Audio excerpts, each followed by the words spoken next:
जय अभिराम जय जगन्नाथ। నేను కొద్ది మాటలు ఆ ఠాకూర్ గురించిన చెప్తున్నాను. అభిరామ్ పరమహంస ఎవరు వాళ్ళ గురించి చెప్తాను. అభిరామ్ పరమహంస ఠాకూర్జీ మన ఒడిశా ప్రదేశంలోనూ పుట్టారు. ఎందుకు పుట్టారు అనే కారణం ఉన్నది.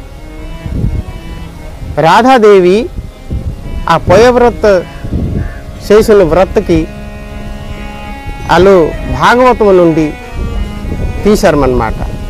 వాళ్ళు పెరిమింటి గారు, రాధాదేవి పెరిమింటి గారు వాళ్ళు తీసి వాళ్ళకి ఇచ్చారు. నేను అమ్మ అవుతానంటే నేను ఒక నారాయణ పురుషుడు వాళ్ళ గురించిన నేను అమ్మ అవుతాను. లేకపోతే నాకు బెడ్లు ఏటి వద్దు, కొడుకులు ఏటి వద్దు. 2 కొడుకులు నూకనాథ్ గారు, అతను నడుపోడు ఉంటాడు, సోమనాథ్ గారు, 2 బెడ్లు ఉంటారు. మళ్ళీ చిన్న బిడ్డ అభిరామ్ పరమహంస గారు. ఈ బిడ్డ గురించిన రాధాదేవి పోయవ్రత ఉపాసన చేసిన తర్వాత కలకొచ్చారు. ఆ నారాయణ పురుషుడు ఆ కృష్ణుడు కలకొచ్చారు. ఏమని చెప్పారు, ఒక పెద్ద అగ్గిపెండము ఎగురుకొని వెళ్తుంటుంది ఆకాశంలోను భూమండలంలోను. ఎగరతా అమ్మ దడిసి పరిగెడుతుంది. అది పరిగెడుతుంటే అతను శాంతి అయిపోయి ఒక్క దగ్గర ఉండిపోయినారు. అప్పుడు ఒక చందమామలాగా పెద్ద జ్యోతి కనబడింది. అంతలోన కృష్ణుడు పెన్నగారు పట్టుకొని ఆ అమ్మకి దర్శనం ఇస్తే మళ్ళీ కిలికిల్లో నవ్వుతున్నాడు అన్నమాట బెడ్డడు.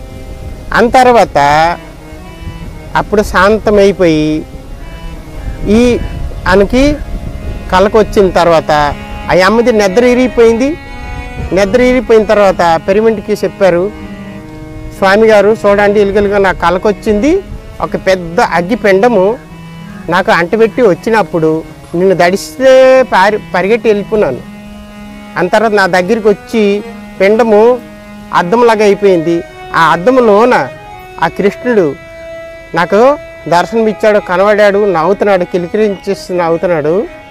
అందు గురించినే నాది ఏటో ఆ కళ్ళది నాకు అర్థం కాదు, మీరు చెప్పండి అంటే ఆ సత్యవాది పట్నాయక్ గారు ఈ అమ్మకి ఈ పంజేకం చూసుకొని చెప్పారు అన్నమాట. ఈ అభిరామ్ పరమహంస నీవేదో తల చూసావే, నీవి పోయవ్రత చేశావు, అందు గురించిన ఈ ఫలస్వరూపము నీకు మంచి బిడ్డడు పుడతాడు, నారాయణ పురుషుడు ఈ ధరావతారణం చేస్తాడు. అందు గురించిన నీ ఎంత భాగ్యవంతుడు నీవైనావు. నీ ఆ వ్రతలది ఫలము స్వరూపమా, ఏదో ఒక బిడ్డడు నీకు పుడితే ఆ భగవంతుడు పుడితే నాది కూడా హృదయము ఆనందంలోనూ ఆనందంగా నిండుకోతుంది, నిండిపోయి ఉంటుంది. వెలిగి చెప్పిన తర్వాత కొద్ది రోజుల తర్వాత ఆ అమ్మ గర్భంలోనూ ఆ అభిరామ్ పరమహంస గారు వచ్చారు అన్నమాట. వచ్చి ఈ జన్లోకముకి మన ఒడిశా ప్రదేశంకి కొద్ది రోజుల తర్వాత తపస్సు చేశారు. ఈ పూరి దగ్గర ఖండవ వనం ఉన్నది, అక్కడ తపస్సు చేసిన తర్వాత 1 నెల తర్వాత ఆ దుర్గాదేవి వచ్చింది, దర్శనం ఇచ్చింది. అప్పుడు అన్నారు, కొడుక నీ గురించిన నేను వచ్చినాను, నీ రూపంలో అందరూ ముచ్చటైపోయి ఆనందం అయిపోయి నీ దగ్గర శిశువులు అవుతారు. నేను ఇచ్చిన మంత్రము నువ్వు తీసుకో, ఇది అందరికీ చెప్పు, ఈ మంత్రము అందరికీ ఈ జీవ పరమాత్మ తత్వాలు, ఈ తత్వం ఆవులకే ఇంతవరకు ఆవులు ఇలేదు.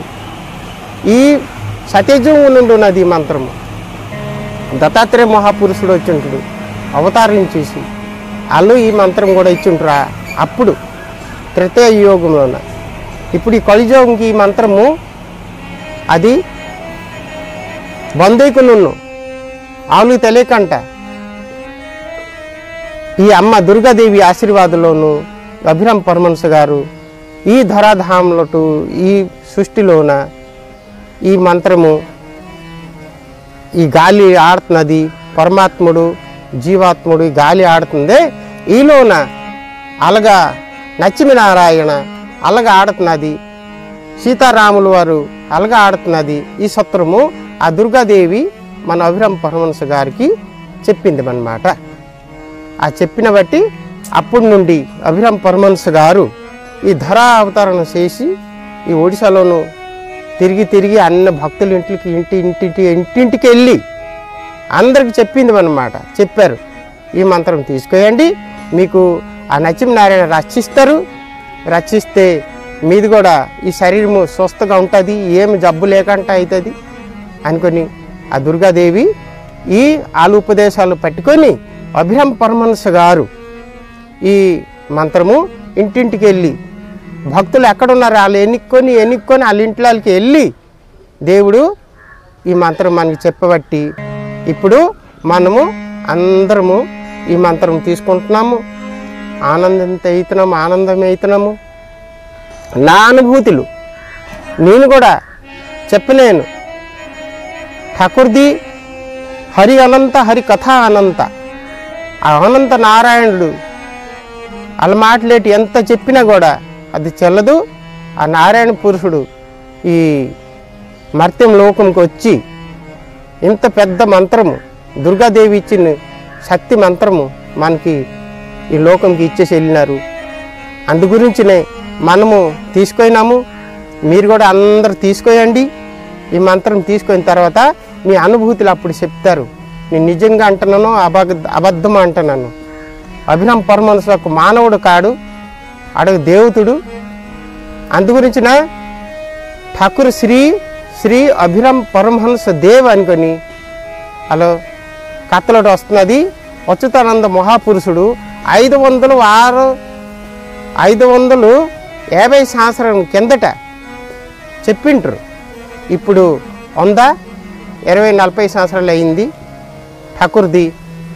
ఇప్పుడు అది నిజంగా అయింది. చూడు, అప్పుడు అభిరామ పరమహంస గారు ఎవరంటే తెలియదు, వాళ్ళ పుస్తకాలు రాయడమైనది.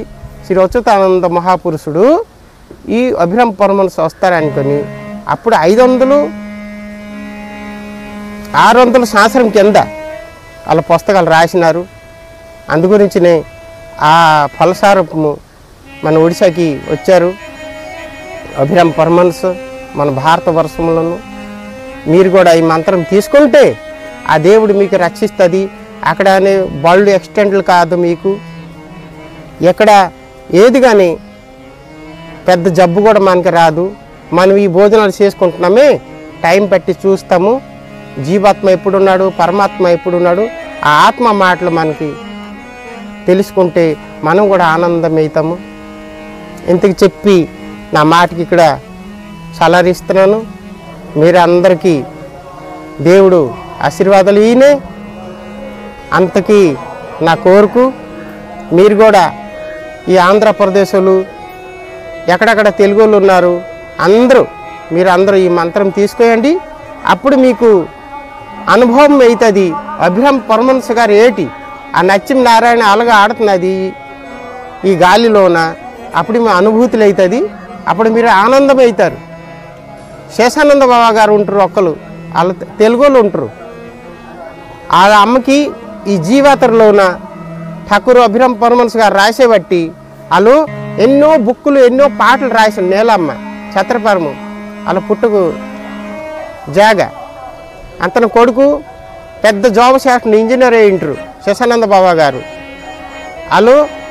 వాళ్ళ ఆఖరికి సన్యాసి అయిపోయింటారు మన కొరమల ఆశ్రమంలో. వాళ్ళ పుట్టుకు స్థానం అవుతుంది ఛత్రపరము. ఠాకూర్ అంత చూడు అభిరామ పరమహంస గారు ఇలుగు ఏంతటి మన నాలుగులో రాసేస్తే ఒక అమ్మయ్య ఇంత పాటలు ఇంత బుక్కులు రాసేస్తున్నది తెలుగు భాషలోను. అంటే అభిరామ పరమహంస గారు ఎంత పెద్ద మహాపురుషుడు, ఎంత నారాయణ పురుషుడు అనుకంటే మన అనుభూతులు అవుతాయి, అనుభవం అవుతుంది. జై సీతారాములకి జై, అభిరామ పరమహంస గారికి జై. ఇంతకు చెప్పి నా మాటకి సలరిస్తున్నాను. సీతారాముకి జై.